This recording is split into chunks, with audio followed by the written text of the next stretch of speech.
ചില പ്രഖ്യാപനങ്ങൾ നടത്തിയത്. ഇപ്പോൾ പെൻഷൻ ഉൾപ്പെടെയുള്ള കാര്യങ്ങളിലെ പ്രഖ്യാപനങ്ങൾ നടത്തിയത്.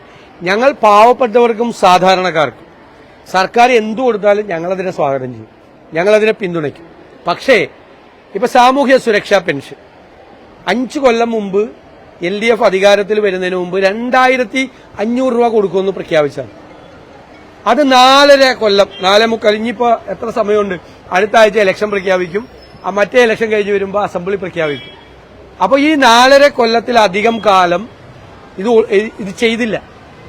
ജനങ്ങൾക്ക് നൽകിയ വാഗ്ദാനം പാലിച്ചില്ല.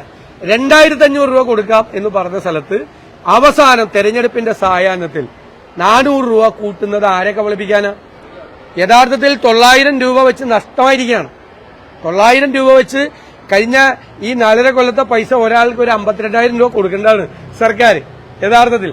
അപ്പൊ 2500 രൂപ ആക്കാം എന്ന് പറഞ്ഞ് വോട്ട് പിടിച്ച് ജയിച്ച അധികാരത്തിൽ വന്നിട്ട് 4.5 കൊല്ലം 1 രൂപ പോലും കൂട്ടാതെ തെരഞ്ഞെടുപ്പിന്റെ സായാഹ്നത്തിൽ അങ്ങനെ കേരളത്തിലെ ജനങ്ങളെ കബളിപ്പിക്കാൻ പറ്റില്ല.